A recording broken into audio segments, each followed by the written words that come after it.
Jadi hari ini saya beri judul Stand Your Ground.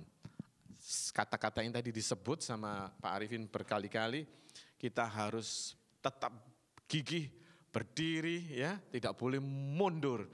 Kita adalah lebih dari pemenang. Jadi kita memiliki satu pemikiran atau paradigma kita di mind kita bahwa kita ini harus survive, saudara.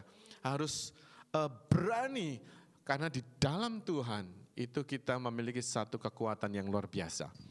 Saya ambil di satu ayat di sini, kita belajar di 2 Chronicles 20 verse 17. 2 Tawari 20 ayat 17. Saya baca yang 17 ini sebagai ayat pedoman kita. Lalu kita nambahin di ayat 2, ada ayat berapa nanti kita lihat ya. Tetap di 2 Tawari 20 poinnya. Di sini kita baca sama-sama, mari 1, 2, 3. Dalam peperangan ini tidak usah kamu bertempur, hai Yehuda dan Yerusalem. Tinggallah berdiri di tempatmu dan lihatlah bagaimana Tuhan memberikan kemenangan kepadamu. Janganlah kamu takut dan terkejut, majulah besok menghadapi mereka. Tuhan akan menyertai kamu. Satu statement yang luar biasa, saudara ya. Ayat ini berbicara kepada seorang Yosafat, ya, Raja Yosafat. Dia dinubuatkan firman ini muncul kepada dia.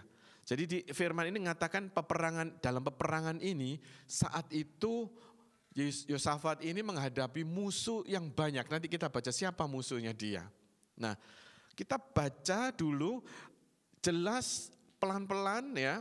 Di sini firman Tuhan katakan, Yosafat kamu harus tinggal tetap berdiri di tempatmu. Benar gak? Jadi nggak ngapa-ngapain dong, berdiri katanya gitu ya. Lalu lihat bagaimana Tuhan memberikan kemenangan. Nah, coba saudara bisa bayangkan musuh menyerang, dia suruh berdiri, and then kita lihat Tuhan berperang melawan setiap musuhnya. Dahsyat gak itu? Dahsyat sekali. Lalu janganlah kamu takut dan terkejut. Majulah besok. Lah tadi disuruh diem, terus besoknya disuruh maju. Kelihatannya sometimes firman Tuhan itu contradiction gitu loh saudara. Berlawanan. Tapi kalau saudara ngerti apa yang maunya Tuhan, saudara nggak akan takut, saudara nggak akan terkejut, saudara akan melihat wow gitu saudara ya. Nah kita lihat ayat berikutnya, saya nggak usah bahasa Inggrisnya. Stand your ground itu saya maksudkan gini. Pemikiran saya tadi, firman tadi ditancapkan di pikiran kita ya, bahwa Yosafat itu disuruh berdiri, lalu suruh ngelihat, besok dia disuruh maju. Nah, disuruh maju, majulah besok menghadapi mereka, ya. Tuhan akan menyertai kamu. Jadi gitu aja firmannya Tuhan. Profesainya kepada Yosafat seperti itu. Nah, saya bayangkan Yosafat itu berdiri gini ya, berdiri kayak HP yang di-charges yang zaman jadul kalau misalnya, masih zaman lalu. Kialah apalah itu ya. Anggap aja saya itu berdiri gitu ya. Saya pikir dia disuruh berdiri itu enggak ngapa-ngapain gitu kan. Tapi kalau kita lihat ini HP, dia berdiri enggak ngapa-ngapain juga. Tapi ada something ya, apa itu? Ada charger ya, ada satu listrik power yang men-charge HP ini. Stand firm ya, stand, tapi ada something yang memberikan kekuatan. Berarti kalau saya tiba-tiba dapat kok HP gitu yang keluar waktu saya persiapkan firman ini. Jadi waktu kita berdiri bersama Tuhan, di sini dikatakan 2 Tawari 20 ayat 1, setelah itu Bani Moab dan Bani Amon datang berperang melawan Yosafat bersama-sama sepasukan orang Meonim. Jadi ada berapa musuhnya? 3 grup saudara ya. Jadi ada bangsa Moab, bangsa Amon, bangsa Meonim yang menyerang dia.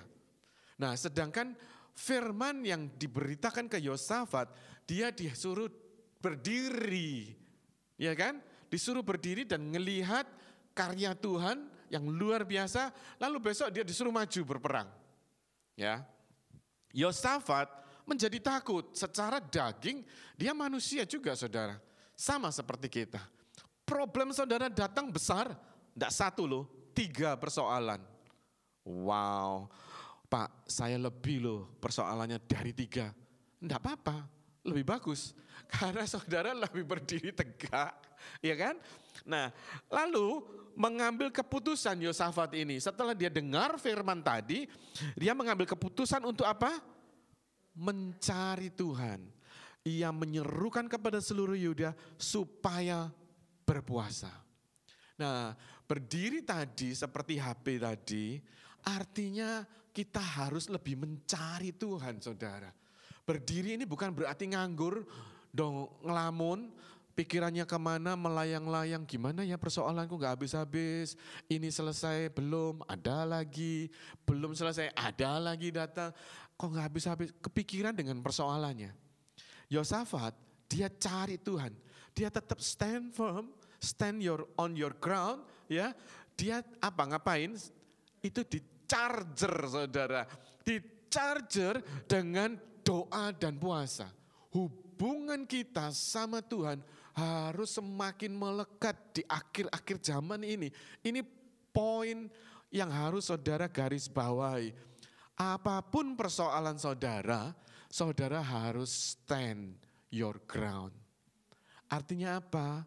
Berdoa, baca firman, mencari wajahnya, sehingga saudara itu stand, bukan berarti bengong, tetapi ada satu something power from God mengalir di dalam kehidupanmu. Amin. Jadi saudara nangkep ya, bukan berarti stand, berdiri, bengong, tetapi ada something you have to do, yaitu apa? Connecting. Tadi itu ada pujiannya itu komplit. Roh Kudus penuhi aku, Roh Yesus urapi aku. Wow, jarang dipakai Roh Yesus saudara.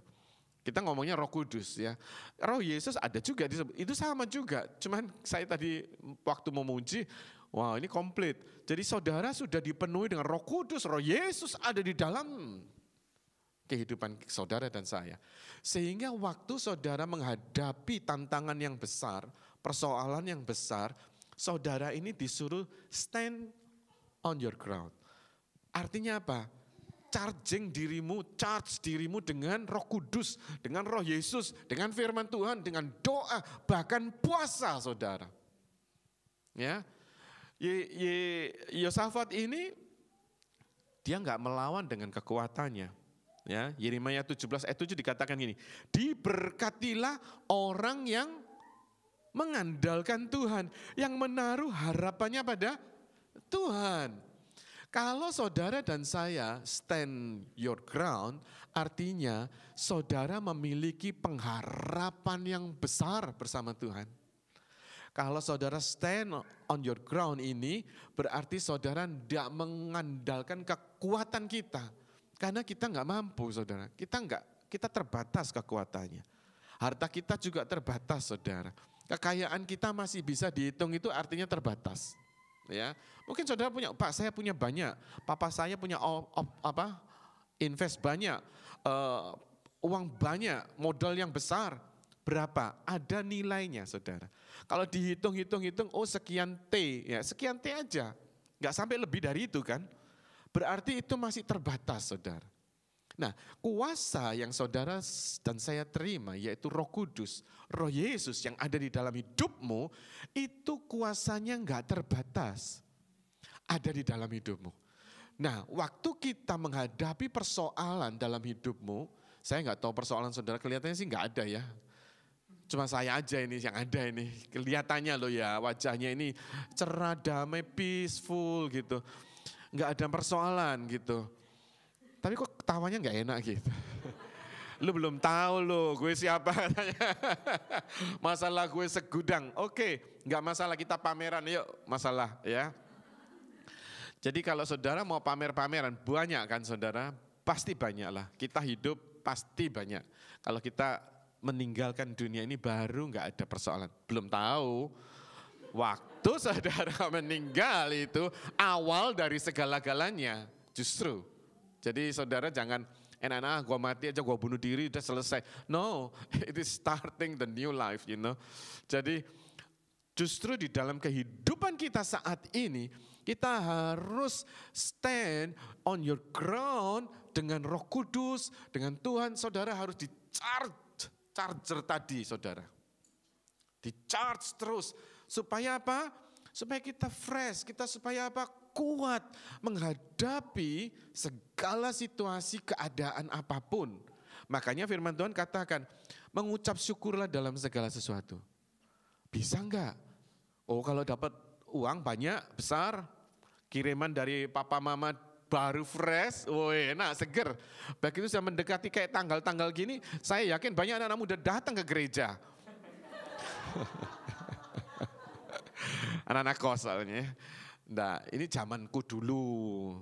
Saya dulu pernah juga melalang buana saudara ya. Kerja kayak Pak Woi, saya nggak mau kalah juga. Pak Woi itu udah keliling dunia, saya cuma keliling Amerika. Ya, jadi udah keliling. Pernah suatu hari di Amerika itu ada satu gereja yang memberikan makanan saudara. Burger kayak something like that ya. Ngantri gitu, yang homeless lah yang pastinya yang ngantri. Saya kok kepikir, iya ya ngirit dah, gua ngantri juga. Kan ada yang kenal gitu saudara. Ngantri, saya pernah juga ngantri makanan itu saudara. Jadi bagus juga ada dikasih coffee, tea, what you like. Coffee or tea and then burger gitu saudara. Ya saya ngambil 2 pasti. Karena tahan lapar, dingin. Nah. Jadi begitulah anak-anak kos ya maksudnya. Nah persoalan hidup banyak saudara, pasti banyak persoalan hidup itu.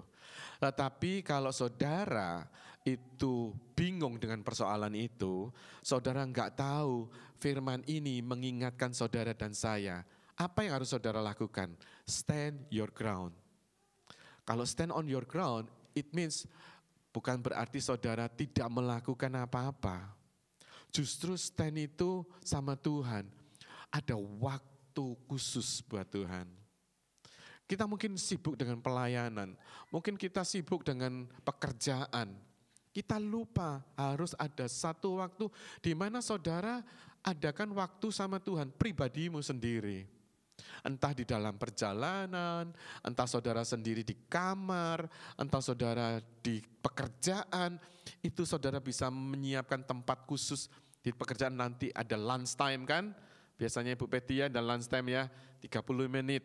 Nah 30 menit itu bisa sambil makan sambil merenungkan firman. Kalau sesibuk-sibuknya saudara itu gak ada waktu. Tapi kalau saudara ada waktu, kasihkanlah waktu yaitu stand your ground sama Tuhan. Kapan? Anytime. Kapan? Terserah saudara dan saya. Waktunya kapan? Enaknya kapan? Ketemu sama Tuhan, di-charge sama Roh Kudus. Amin. Ini penting saudara. Karena nanti next kedua di firman ini dikatakan focus on God. Yosafat di ayat berikutnya, ini saya ngomongin fokus dulu ya. Focus on God itu artinya fokus on God, not your problem. Listen to God, not your insecurities. Rely on God, not your own strength. Artinya waktu saudara stand your ground, saudara di-charge dengan Holy Spirit, dengan kuasa urapan Roh Kudus, itu kita harus fokuskan pikiran. Kita posisinya ada tubuh ini di gereja. Di sini Yosafat mau stand your ground, dia cari Tuhan, dia doa puasa, dia fokus sama Tuhan. Ini ayatnya. Di 2 Tawari 20 ayat 12 dikatakan gini, ayo kita baca. Karena kami tidak mempunyai kekuatan untuk menghadapi laskar yang besar ini yang datang menyerang kami. Kami tidak tahu apa yang harus kami lakukan. Tetapi mata kami tertuju kepadamu. Wow. Yosafat ngerti 3 grup musuh besar. Bani Moab, Bani Amon, Bani Meonim ini gede-gede lawannya itu. Ya, maksudnya jumlahnya itu besar saudara, ratusan. Sedangkan mereka nggak ada kekuatan apa-apa untuk menghadapi. Satu Bani Amon aja, mungkin mereka kalah. Ya. Lalu Yosafat selain stand your ground, ya, dia matanya tertuju. Berarti kalau saudara sekarang bodinya ada di sini, ayo usahakan pikiranmu itu masuk firman ini. Tanganmu jangan kamu pegang HP yang nanti bisa mengganggu. Ting, aduh tak ting, oh dia dari ini. Tapi begitu saudara ting, itu sudah hilang 1 menit, 1 detik pikiran tentang firman. Sudah 1 minggu sekali dengerin firman, 2 jam di dalam 24 jam sehari, ya toh? Dengerin firman lagi cuma 30 menit, dicuri ting-ting-ting tadi, tidak sampai 30 menit saudara. Jadi kita rugi, kita nggak pernah fokus sama firman. Makanya waktu mendengarkan firman ini, saudara jangan ada yang lalu lalang, saudara jangan, ini yang gereja lama ya, gereja lama itu sangat strict saudara. Kalau saudara ke gereja yang lama, ada anak-anak keliwer-keliwer, itu mamanya disentor beneran. Ada yang keluar masuk ke toilet, dimarahin saudara. Seriously, ya, nggak boleh sama sekali. Itu namanya saudara nggak respect dengan firman Tuhan.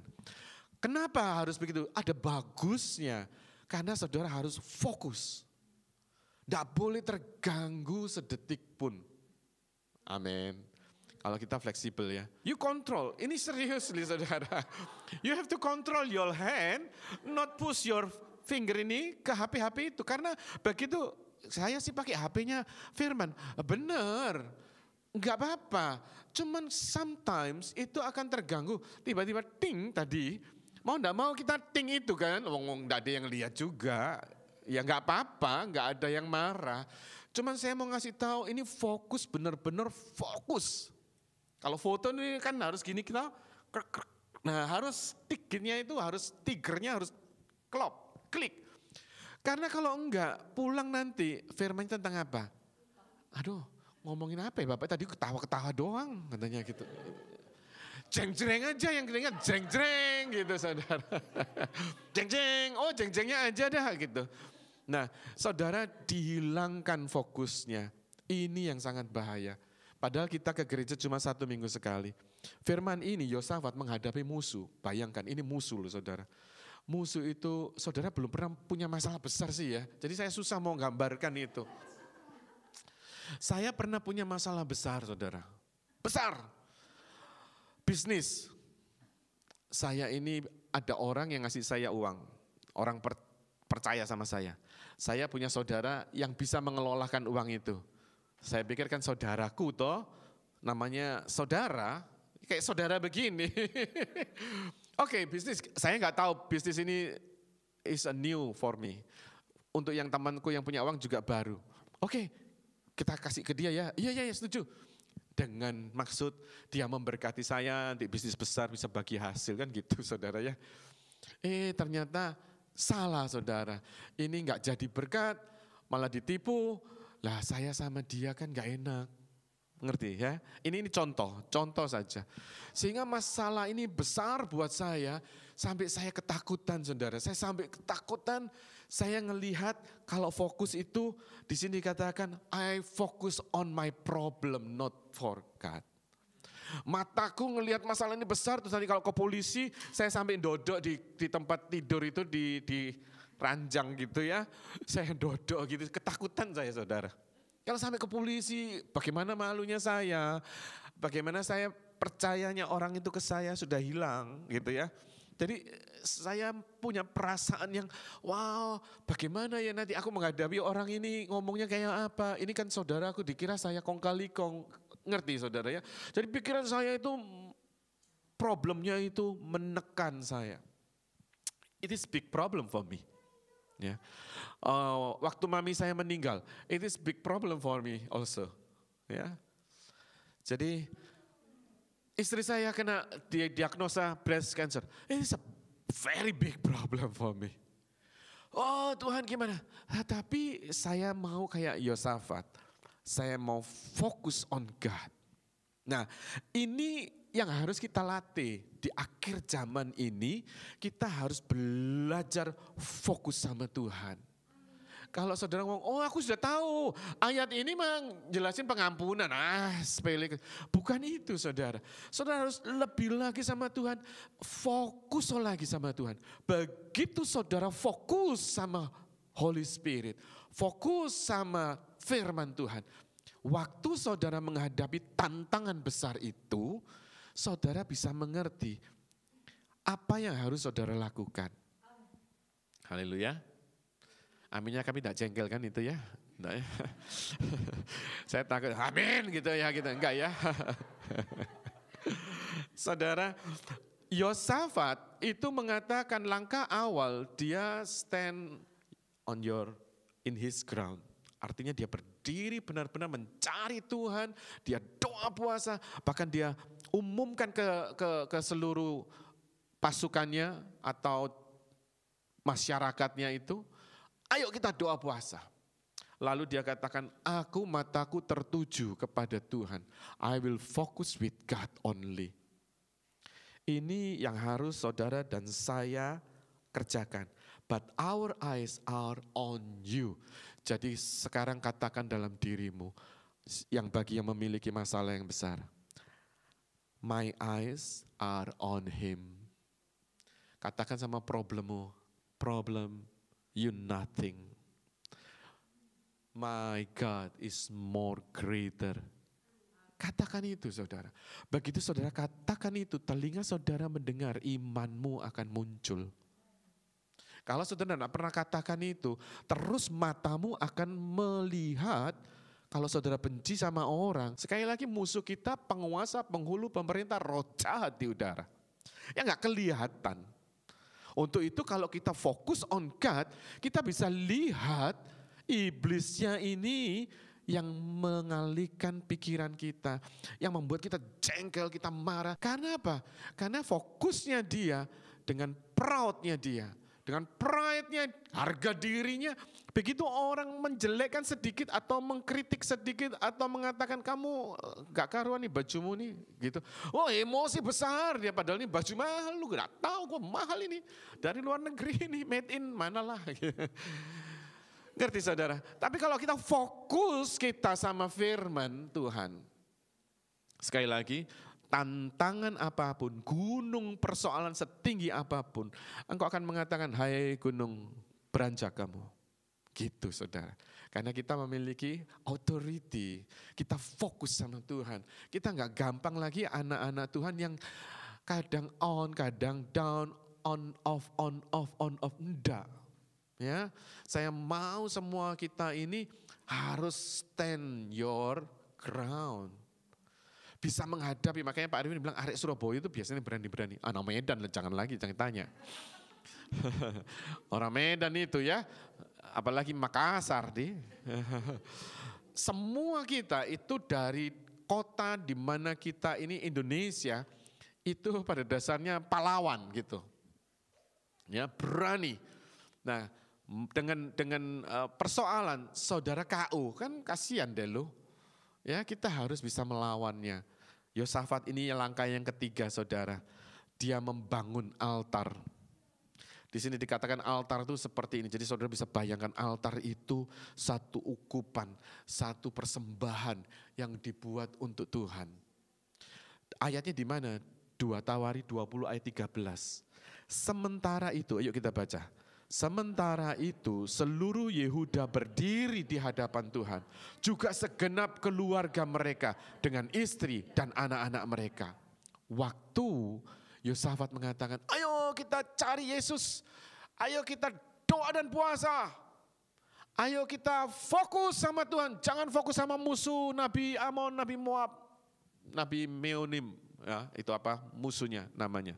Bani Meonim. Jadi waktu Yosafat itu berbicara, yang datang itu seluruh Yehuda berdiri, segenap keluarga, istri dan anak-anak. Jadi ada satu family, semuanya include. Hubungan kita inti, keluarga inti itu harus diperhatikan. Karena apa? Kesatuan dari keluarga first, dari keluarga inti itu bisa menjalar ke lain tempat. Oke. Harus. Ini dikatakan segenap keluarga, berarti unity, berarti serempak kita keluarga RIM harus kompak. Sama aja.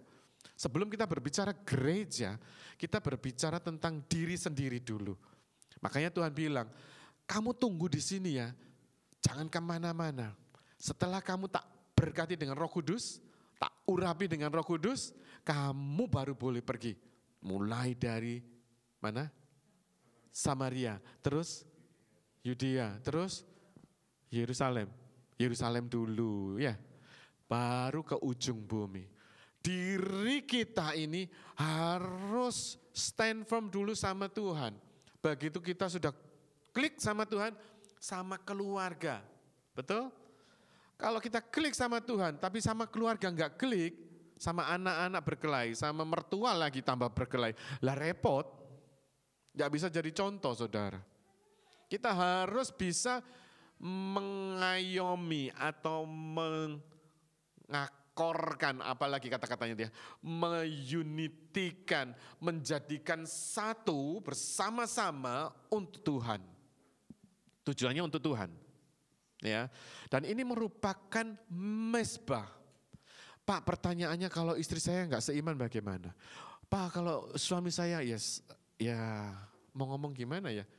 Wong dari dulu sudah diomongin, enggak boleh, tapi kamu mau. Nah kan kita sendiri. Jadi banyak manusia mengatakan, menyalahkan, banyak terlalu ini.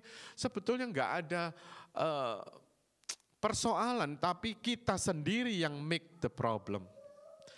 Saudara datang sama Tuhan, saudara minta ampun, itu sudah cukup. Tuhan itu sudah senang. Ya, Tuhan minta hikmat sama Tuhan untuk apa yang kita kadang gini saudara. Pak, saya mau mulai bisnis, saya enggak tahu apa yang harus saya lakukan. Bingung yang enggak taunya, ya. Tapi Tuhan ngomong, apa yang ada di tanganmu, kerjakan itu. Demikian juga untuk keluarga. Pak, istri saya enggak bisa, suami saya enggak bisa, mertua saya enggak bisa. Apa yang ada padamu saat ini? Hatiku, ya kamu datang aja sama Tuhan. Kamu bawa dirimu untuk apa? Stand your ground. And terus langkah kedua, fokus. Bawa dirimu dulu di-charge sama Holy Spirit. Bawa matamu untuk melihat kebesaran Tuhan. Fokus sama Tuhan. Ya, begitu saudara fokus sama Tuhan, saudara bawa persembahan altar tubuhmu ini untuk Tuhan. Yes, ini aku Tuhan, pakai aku. Di situ Tuhan nanti akan berbicara apa yang harus saudara dan saya lakukan. Next langkah berikutnya di Matius 18 ayat 19 dikatakan gini. Aku berkata kepadamu, jika 2 orang daripadamu di dunia ini sepakat meminta apapun juga, permintaan mereka itu akan dikabulkan oleh Bapa-Ku yang di sorga. Kalau saudara bersepakat, bersatu hati, akor nih, saudara berdoa itu lebih kuat saudara. Ini dikatakan, jika 2 orang daripadamu di dunia ini, 2 orang saja. Saya sama anak saya gandengan tangan. Saya sama mama saya bergandengan tangan. Bisa enggak? Bisa. Saya sama teman saya bergandengan tangan ini. Bisa? Bisa. Kita sepakat, kita satu keluarga, kita berdoa bersama-sama. Itu akan terjadi mujizat Tuhan. Yang terakhir di 2 Tawari 20 ayat 25. Cepat ya firmannya ya. Lalu Yosafat dan orang-orangnya turun. Untuk apa? Menjara barang-barang mereka. Mereka menemukan banyak ternak, harta milik, pakaian, dan barang-barang berharga yang mereka rampas itu lebih banyak daripada yang dapat dibawa. 3 hari lamanya mereka menjara barang-barang itu karena begitu banyaknya. Ingat firman Tuhan yang pertama tadi di Tawari 17? Firman Tuhan ngomong, Yosafat, kamu berdiri saja lihat mujizat Tuhan, besok kamu serang, maju. Nah, majunya waktu mereka besok maju, musuh yang 3 grup itu tadi yang besar gak ada. Mereka semuanya lari, gak ngerti kemana, ngapain gak tahu. Yang ada cuman harta ini. Jadi mereka maju untuk berperang? No, mereka maju untuk apa? Mengambil barang. Loh, Tuhan itu luar biasa ya. Saat problem yang kau hadapi, kelihatannya segunung, mungkin kau tidak mampu. Yes, kita nggak mampu saudara. Tapi kalau engkau melakukan satu perintah dari Tuhan untuk stand on your ground and then focus your eyes to God, saudara nggak pernah fokus ini loh, yang saudara merasakan bahwa problemmu lebih besar. Selama mata kita ke masalah itu, engkau tidak akan pernah mengatakan Tuhanmu lebih besar. Dan engkau tidak akan pernah mengatakan gini, aku mampu, aku bisa menghadapi ini bersama Tuhan. Are you with me? Kalau mata kita masih mengatakan kekuatanku, aku gak mau salah dalam persoalan ini. Waktu saya ada masalah itu ya, saya ini nangis guguk gini, kakiku tak giniin saudara. Saya gak nyalahin siapa-siapa, saya cuma Tuhan, aku gak mau mempermalukan namamu yang ada di dalam hidupku. Itu aja, saya nggak blame ke saudara saya nggak blame ke siapa-siapa yang menipu itu, saya nggak blame mereka, serius nggak ada kebencian, nggak ada. Cuman saya ini Tuhan, gimana kalau aku nanti namamu yang ada, yang aku selama ini aku saksikan, karena ulahku, ya toh, orang akan melihat, tuh orang Kristen, itu pendeta, itu loh saudara yang saya takut. Saya bawa nama Tuhan itu supaya untuk menjadi saksi bahwa Yesus itu benar-benar ada. Nah, ini kita harus fokuskan dirimu bahwa bukan hanya pendeta yang harus itu. Dirimu itu juga adalah murid Kristus. Kalau engkau murid Kristus yang mengakui Yesus sebagai juru selamat, kemanapun engkau pergi, you are representatives of Christ's kingdom. Kalau engkau representative of Christ's kingdom, caramu ngomong, caramu berpakaian, caramu behave, itu menunjukkan siapa yang ada di dalam dirimu. Nah, Yosafat ini benar-benar dia hidup di dalam takut akan Tuhan. Begitu persoalan besar datang menyerang dia, dia cuma katakan, Tuhan aku takut, aku gak mampu. Cuma firman Tuhan bilang, jangan takut, berdiri aja, kamu lihat mujizat terjadi. Besok kamu maju. Wow, Yosafat benar-benar melakukan itu. Dia fokus ini yang sering kita gagal paham, gagal fokus. Karena kita masih melihat persoalan kita masih lihat kebenaran diri kita di dalam persoalan itu. Orang itu yang salah, bukan aku. Orang itu terus menunjuk. Selama saudara menunjuk orang itu yang salah, engkau gak pernah fokus tentang firman. Nangkep saudara ya. Ayo kita jujur. Selama saya marahan sama istri saya katakan gua bener, lu salah. Tetap itu akan terjadi pertengkarannya.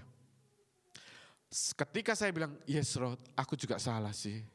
Baru aku datangi, sorry ya yang aku salah. Ngerti saudara? Selama saya melihat dia yang salah, gak akan pernah terjadi hubungan yang baik. Tapi kalau saya melihat fokus saya ke Tuhan, lalu Tuhan itu bilang gini loh saudara, kamu ini keramik, sama-sama keramik. Mami saya pernah ngomong gitu, kok berantem? Iya ya. Ngapain gue ini sama Pak Woy berantem. Dia kesini juga sudah bantu-bantu di gereja.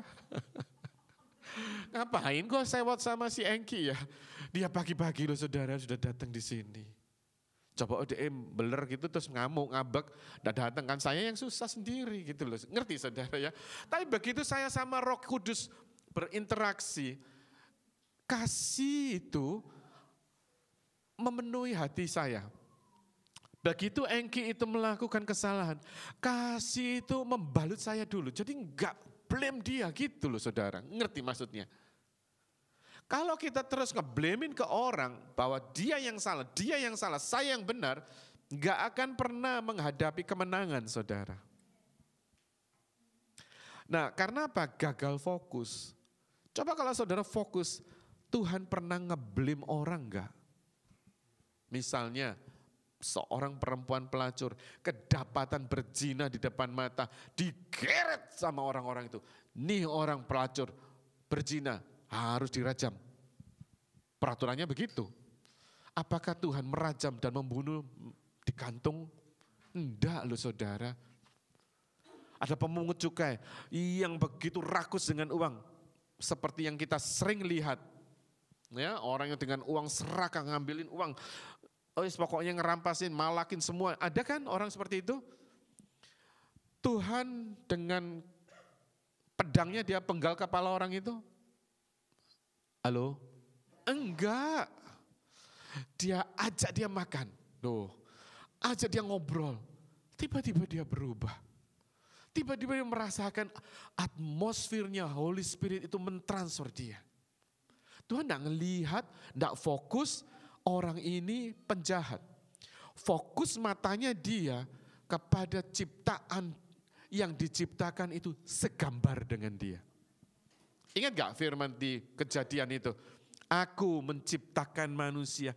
Ayo kita ciptakan manusia segambar dengan kita. Tuhan lihat gambarannya ini. Selalu dia lihat ini Brian sama aku. Sama karena aku menciptakan Brian. Gambaranku aku berikan ke dia. Karakterku aku berikan dia. Sekarang dia melakukan kesalahan. It is my body also. It is my soul also. Ngerti saudara? Kalau kita fokus sama Tuhan. Begitu kita lihat istri, suami, anak, mertua yang kita musuhin. Itu enggak akan musuh lagi saudara, serius nih. Saudara akan dipenuhi dengan damai, saudara dipenuhi dengan kasih yang Tuhan berikan yang seperti Tuhan mengasihi kita. Bapa kami yang ada di dalam kerajaan surga, dikuduskanlah namamu, datanglah kerajaanmu, jadilah kehendakmu di bumi seperti di surga. Berikanlah kami makanan pada hari ini yang secukupnya. Ampuni kami seperti kami mengampuni orang lain yang bersalah kepada kami. Why God did this? Because God full of love. Kalau kita fokus tentang kasih Kristus ini, kalau kita fokus sama kasih Kristus yang besar itu dalam hidup kita, kita pun akan memberikan kasih itu kepada orang yang bersalah kepada kita. Selama engkau gak pernah mengampuni musuhmu, dosamu pun gak terampuni. Loh, lalu miracles itu gak akan terjadi. Gitu saudara. Jadi pagi hari ini kita ayo mengintrospeksi. Bagaimana saudara menghadapi tantangan besar, persoalan besar dalam hidupmu dengan mujizat yang luar biasa yang saudara akan jarah. Jarahnya itu 3 hari saudara. Enggak habis-habis artinya ya. Bukan berarti 3 hari sentek gitu, enggak. 3 hari itu berbicara tentang waktu yang panjang. Saudara menjara berkat, saudara menjara damai sejahtera, saudara dapat sukacita yang enggak ada habis-habisnya. Yang akan saudara terus diproduksi dari dalam ini. Karena apa? Karena saudara di-charge senantiasa stand your ground, focus on God, and then membawa mezbah, ukupan. Kalau kita lakukan 3 hal ini, saudara waktu menghadapi tantangan besar, saudara akan katakan Tuhanku lebih besar dari persoalan itu. Benar ini, saudara akan praktekkan. Saya mau setiap firman ini, saudara mengalami dalam hidupmu. Saudara harus praktekkan, karena kalau kita cuma datang hari Minggu and then go, gak ada apa-apanya, ya seperti itulah. And then tomorrow, next week kamu datang lagi, ya seperti itulah. Gak ada satu something gregetnya sama Tuhan. Di akhir zaman ini, tantangan itu lebih besar. Kebetulan saya masih ada waktu nih ya. Saya tahu waktu saya kurang 10 menit. Saya saksi sedikit tentang tantangan apa. Kemarin pas saya ada Zoom ya, untuk Zoom mahasiswa teologi, berbicara tentang regenerasi. Bagaimana regenerasi sekarang ini tantangannya? Banyak sekali saudara. Banyaknya gimana? Karena kita generasi itu kan ada 6 secara kelahiran, saudara, ada generasi baby boomers lah, generasi X lah, generasi Z, generasi milenial, generasi alpha yang lahir di ini sekarang si Aurora itu alpha. Nah yang milenial dan Z itu yang anak-anak kita sekarang ini. Yang lagi ini tantangannya apa? Salah satunya gadget, ya. Salah satunya lagi perekonomian. Perekonomian ke depan semakin susah karena apa? Ada satu revolusi industri 4.0 istilahnya. Ya, mungkin saudara ada yang sudah pernah dengar. Revolusi industri 4.0 itu yang sekarang ini lagi ngetren. Ya, yang dulunya 1.0 itu zamannya mesin uap, lalu naik lagi revolusinya listrik, lalu naik lagi laptop, komputer, naik lagi robot sekarang. Jadi industri perdagangan, jadi saudara yang muda-muda harus ngerti ini. Karena apa? Perdagangan ini orang yang low skill workers nggak kepake. Karena kita sudah high tech gitu, jadi semua pakai robot. Yang hoflok nggak dipakai saudara. Lalu bayangkan yang nggak sekolahan itu berapa banyak sama yang sekolahan. Yang S3, S2 berapa banyak sama yang SMA aja. Saudara bisa bayangkan. And then what next? What's the problem? Mereka akan banyak pengangguran, mereka akan banyak PHK, mereka akan banyak pembunuhan drugs, larinya bunuh diri, larinya ke situ. Nah kalau kita nggak stand firm, kita akan kebingungan loh, apa yang mau kamu lakukan anak-anak muda? Apa yang kamu akan planningkan anak-anak muda? Apa yang akan kamu kerjakan? Tantanganmu di luar itu sekarang lebih besar. Zaman saya sudah pas. Untuk itu baru satu tantangannya di perekonomian. Belum lagi tantangannya dengan generasi yang saya ini baby boomer kalau tidak salah ya saya nih. Ya. Papimu, mamimu berantem nggak? Berantem. Dia nggak bisa, ini nggak bisa. Di gereja juga gimana? Berantem. Kita nggak bisa terima anak muda dulu mimbarin, nggak bisa. Dia karakternya aja masih kayak liar gitu, mau jadi suruh pimpin, nggak bisa. Kita yang generasi tua nggak bisa. Tapi anak muda, kamu generasi tua ngerti saudara? Ada satu konflik yang besar. Bagaimana caranya? Ya anak-anak muda ngertilah kita juga ngerti kalian. Makanya kita ada Pastor Boy yang mengejebatani anak muda dengan orang tua di sini. Sehingga kita bisa nanti estafetkan ini, passing the baton, itu smoothly. Ya, jadi kita ayo sama-sama kerjasama. Saat saya bicara tentang ekonomi tadi ya, satu aja masalah ekonomi. Kalau engkau nggak serius, nggak fokus dengan pelajaranmu, akan jadi apa? Tantangan di sana banyak orang pintar juga. Nggak kita aja loh, makanya jangan pernah sombong. Yang pintar-pintar ini jangan pernah sombong. Karena di luar sana ada yang lebih pintar dari kalian. Tetapi yang saya garis bawahi, bukan hanya IQ ya please. SQ-mu harus kamu bimbing. SQ-mu kamu harus rebuild lagi. Spiritualmu harus kamu rebuild. Kalau tanpa spiritualmu, IQ aja, kesombongan yang ada di dalam otakmu. Kadang kau merasa, wah ini tantangan generasi yang baru. Kalau kita generasi tua, ayo kita sama-sama berjalan perlahan-lahan ya Mak. Bergandengan tangan, enjoy. Kita lihat anak-anak cucu kita diberkati dengan luar biasa. Ini tugasnya kita orang tua. Kita memberkati kalian, kita berdoa buat kalian, masa depan kalian tetap terkontrol, fokus dengan Holy Spirit. Kalau anak-anak muda sekarang gak dikontrol ini, dia akan wild saudara. Karena apa? mereka merasa lebih kan dari orang tuanya. Masalah gadget aja saya selalu gini aja gini untuk ngajarin aja bisa berantem loh saudara. Kok koplok terus ini di sini terus gini gitu anak-anaknya itu sekarang nggak bisa dengan zaman saya dulu ketika itu nggak bisa disaplok sama papaku. Ngerti saudara ya? Zaman itu saya harus nunjukin ke orang tua. Sekalipun orang tuanya gitu ya, salah kita tetap hormat. Zaman sekarang nggak bisa, anak zaman sekarang. Kalau salah langsung kritik keluar. You do, you did, why you ask me to do it? You not do it. Ngerti saudara? Kita bisa konflik di situ. Tapi kalau kita nggak ngerti benar karakter anak-anak zaman milenial dan zaman Z, orang tua akan bentrok terus. Ayo kita mengerti keadaan seperti ini. Dan kita harus menjadi lebih contoh buat mereka. Mereka mau melihat fokus apa yang terjadi dalam orang tuanya. Orang tuanya kalau di rumah gak pernah doa, ya mereka disuruh doa ya gak mau.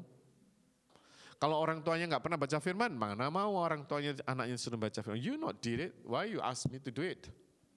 Selalu begitu. Nah ayo mulai dari diri kita lah ya. Ayo kita sadar diri bahwa kita harus stand on your ground. Kita harus fokus sama Tuhan. Perlu pendidikan tinggi?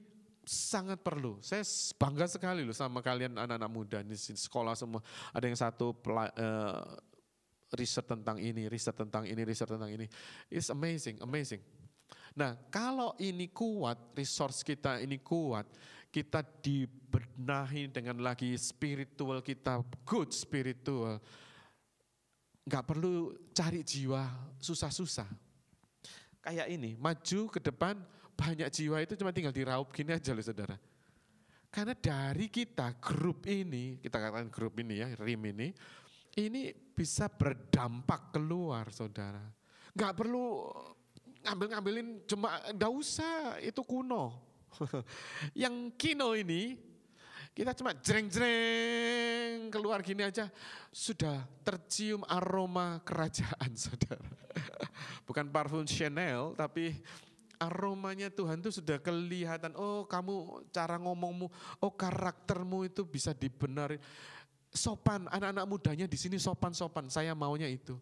Jangan sok jago, jangan sok kaya, jangan sok-sokan. Ayo kita tunjukkan karakter Kristus.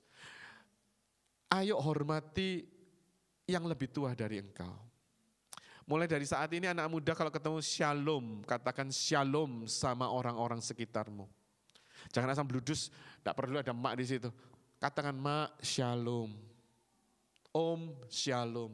Saya bisa lihat atmosfer ini. Jangan tidak dianggap gitu.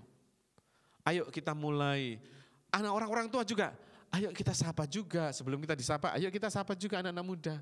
Shalom, Gilang. Jadi biasakan kita ini saling memberkati. Kata shalom itu memberkati. Supaya apa? Kita bisa tahu fokus kita tahu siapa kita ini. Anak-anak muda yang diurapi Tuhan. Anak-anak muda generasi yang takut akan Tuhan. Dan saya mau anak-anak muda di tempat ini semangat sama Tuhan lebih dahsyat. Karena nantinya gereja ini passing the button-nya ke kalian.